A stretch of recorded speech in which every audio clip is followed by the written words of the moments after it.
How are you? I'm a-okay. A-okay.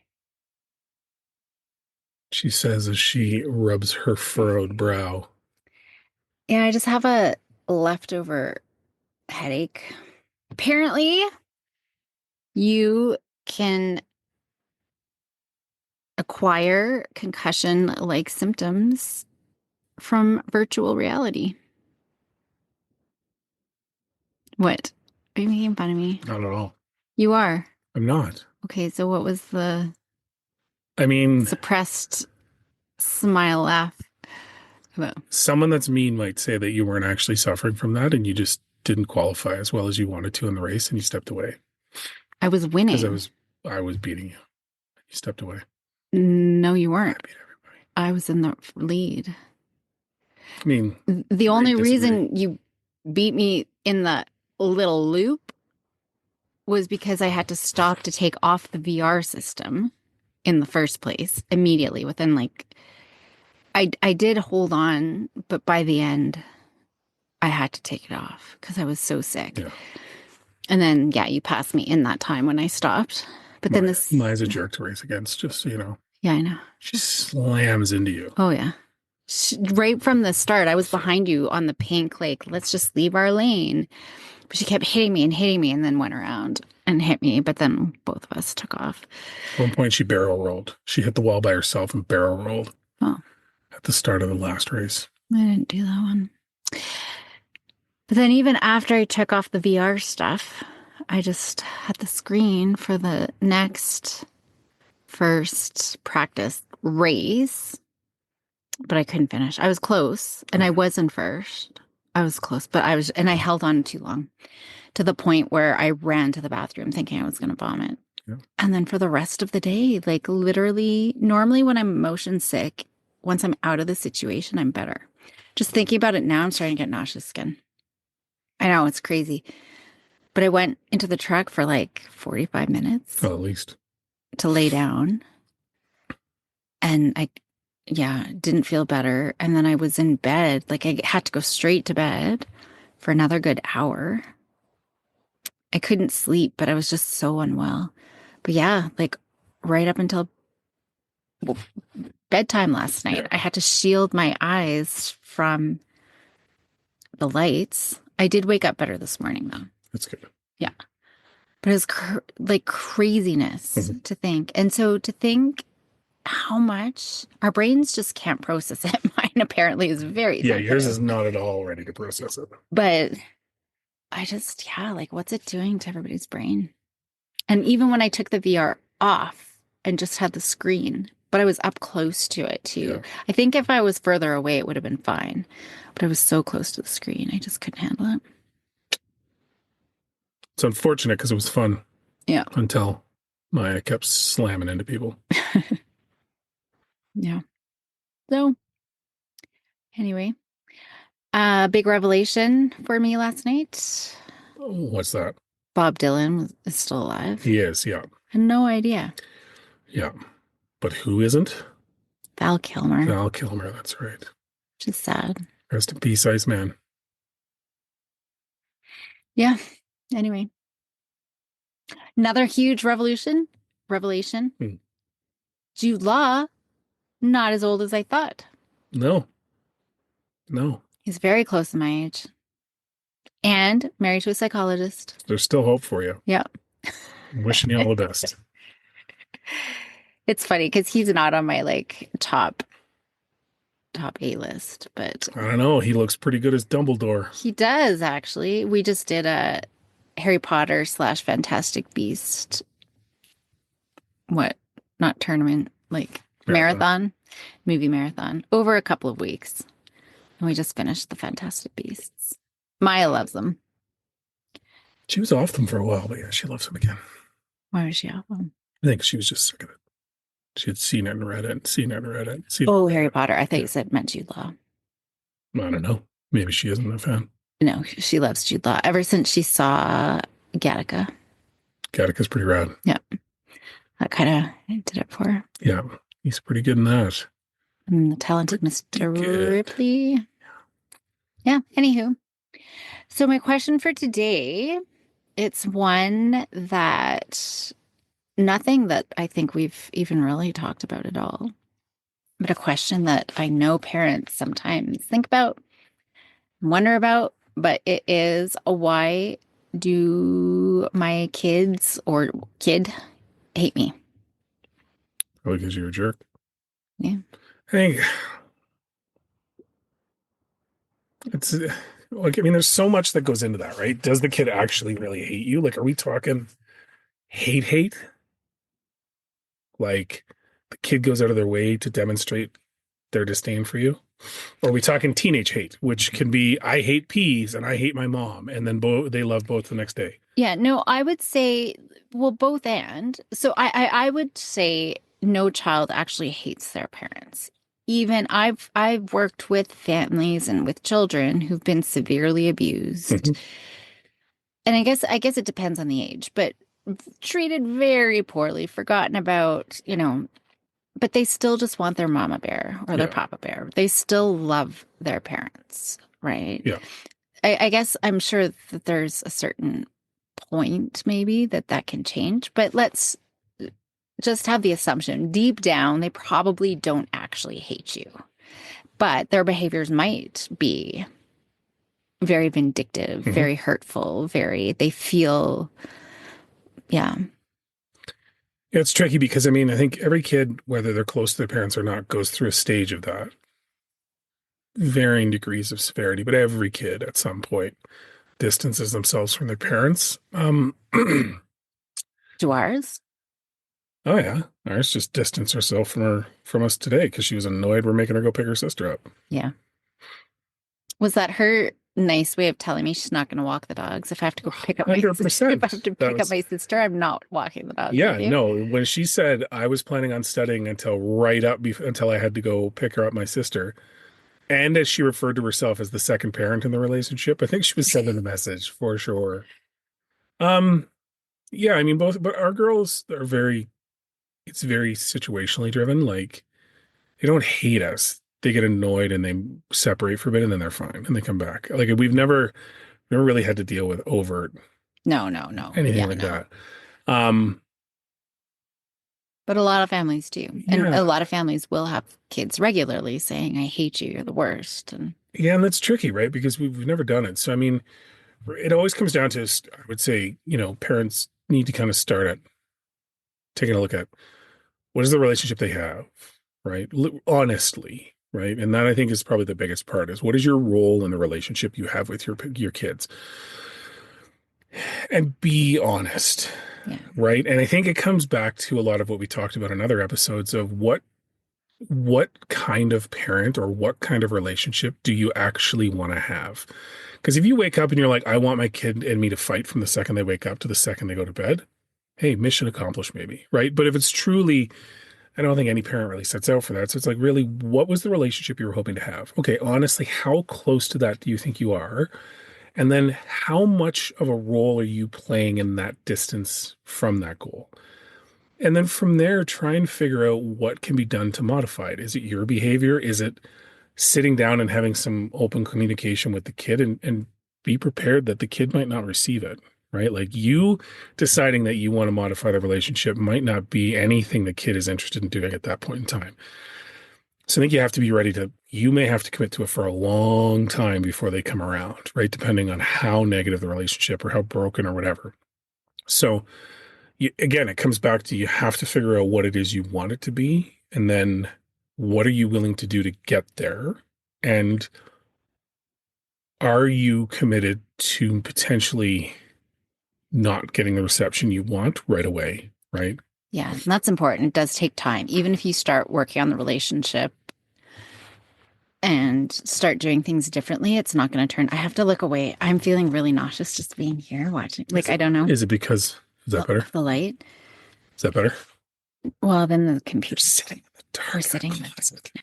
Yeah. This might take a turn. This whole No, podcast it's might take a okay. turn. It's okay. The light's fine. Um, but Yeah, it does take time because even if we do things for a week, it's not necessarily, I mean, the pattern is such that you've probably gotten into like just looking at your pattern of responses, right? And how are you approaching your kids? What's coming out of your mouth? If 98% of what's coming out of your mouth is negative feedback, why did you do this? When are you going to do this? I mean, that's not going to be helpful. But I would look at your own stress levels. I think oftentimes a big reason why we get into these conflictual patterns of communicating is often when we're stressed Mhm. ourselves, right? And then it's just creating this emotion contagion with our kids. So I think that's a big piece of the relationship. I guess maybe we have talked about this, maybe just not No, in this in this question, context, but I mean, but like that's really important. And then it's entering their quality world, right? What is it that they love? What is it that they enjoy? And really honestly get curious. You don't have to love the same things, but just getting curious, yeah, right? understand it more. Yeah. Yeah. Well, F1, Mai was going to go watch something and I'm like, yeah, I'll come. Like, I want to come learn. And Mhm. because I know that she loves it. And I know that that's a shared interest with you, but you're not always around, per se. And so just getting in there, food is always helpful. But I will say, it's not about trying to be their best friend. And I think sometimes that can backfire too. If we're too strict and demanding and negative all the time, that's not helpful. But it's also not helpful if we're permissive and every time, like we just give them everything that they Yeah. want, that's not helpful too. So it really is. We need to have very clear expectations. That way, if they know what the expectations are, they can make a behavioral choice. Then we're not going to be the mean Hmm. ones when they choose whichever decision that they're going to do. But we're going to keep the boundary and follow through with whatever the consequences, whatever that is. Um, so it really is having the attachment, but also setting that boundary and following through with it. And I think also, when you bring up the stress level, a lot of times stress in a relationship comes out of expectation, right? And so be honest with, like, to your point about understanding what the kids' interests are or what they're, be curious about it. That pertains to understanding where their view of their future fits with your view of their future, right? Because at some point they might not align. We met a lot of people that over the years that get upset about their kids and the fact that their kid shows no interest in going the route that they want to go or that they think they should go. And if that's just not the kid's path, that's not the kid's path. Nothing you do is going to make it better to force them down something that they absolutely don't want to do for the rest of their life. So understand, and then through that, potentially have the conversations that help them see the benefit of why you think they might want to go that way. And maybe they reconsider, but maybe they don't, right? Yeah. That's a good one. Actually, I was at a school doing a presentation, and the dad was like, well, how do we get them to like want to do well and succeed in their sport and like have that motivation to practice every night, shots or Hmm. whatever.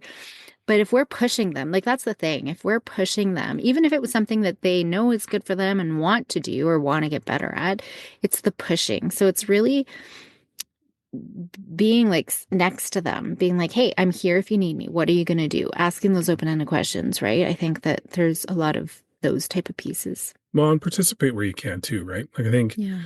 we're not the parents that are hardcore, like using sports as an example. We're not hardcore, right? We our conversations are always around the level of effort, but not necessarily the result, right? So whereas others, the level of effort might be there, but their expectations are completely misaligned. So they freak out when the kid isn't perfect. I don't care about perfection. I care about, did you show up? Did you do actually what you think you could have done? And if not, what can you do differently? Right. And so that to me would be the biggest thing. I think it applies to anything, right? If your kid says that they're interested in building rockets, but you got no interest in it, work with them on it. Maybe instead of becoming a lawyer, they've got a pretty good shot at becoming a mechanical engineer or something that they truly buy into, and you showing an interest in it in the sense of just understanding it. You don't have Yeah. to love it, Yeah. is going to ultimately, again, make them feel like they've got options as opposed to they're fighting back against the only option they have. Yeah. Exactly. There's something else I was going to say to you, but I've forgotten. And then screens. I think screens, like the biggest black hole that we fall into and the biggest hatred that comes these days is when parents are trying to take screens away. Yeah. And so we just need to make sure we're managing that. I Well, think just that's a don't big one. introduce them to begin with. Yeah, Because as soon as you do, everything changes, right? it really does.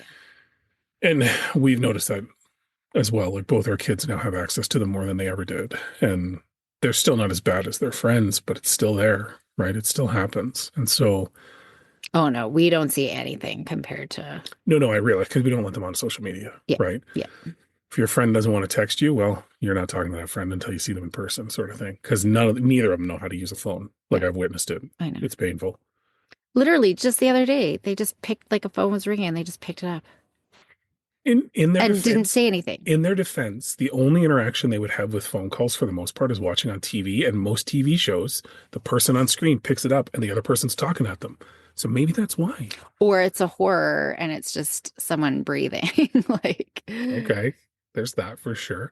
On that note, I don't know why I thought of this, kind of a sidebar. We should probably get one of our children in for a hearing test well, because I don't understand why she needed the television show so loud last night that it was shaking the main floor. oh yeah. I kept thinking that there was a storm outside. No, it was the rookie. She was watching the rookie with her friend while they made friendship bracelets. And I went down and gave her the old, hey, I don't want your friends to be scared of me for being the mean dad, but WTF, why do you need it so loud? Yeah. I didn't realize it was so loud. I'm like, the neighbors are invested in this show right now. That's how loud it is. Yeah. Anyways, that's kind of a side Because point. we were watching our own movie with Maya upstairs while Willow had, and I, every so often, yeah, I thought there was a storm happening Well, after you outside. went to bed, I was at the island because I was waiting for her friend's mom to come to pick her up. And like literally things would shake. There was a vibration on the island that was going so loud. I'm like, what is happening? Anyway, yeah, I think just in terms of that, I know if you're asking why your kid hates you, you already know that you need to take a look at stuff realistically. But not to be too harsh, start with yourself, Yeah. right? The kid is going to be a reflection of the relationship you've help build with them or you've built with them.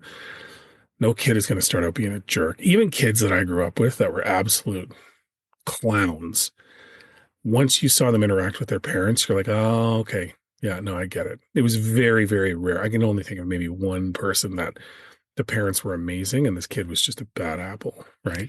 And there's a couple of just side steps too. Maybe you have a great kid, but you know, it feels like you're the one who's getting attacked. Well, there's a couple of things. It's usually at the end of a school day, so Mhm. they're already wired up. They've been suppressing all of their feelings, everything that's been going on, that there's just this emotional overwhelm that Yeah, they just can't handle it anymore. And we do know like once they're in their comfortable space with the person they love, the people that they're comfortable with, they do. yeah, They're more comfortable to unmask all of that, right? And so we get the brunt of it. So sometimes it is just that your kid is just so emotionally dysregulated and you're the thing that they love the most, yeah, right? yeah, Even though it feels the worst. So I think that there's those pieces. We just need to take a step back too. And in those moments, it doesn't matter where it's coming from, if it's their own emotional overwhelm or they're upset you took the screen away. I mean, in those moments, we just don't talk. We're just creating space and validating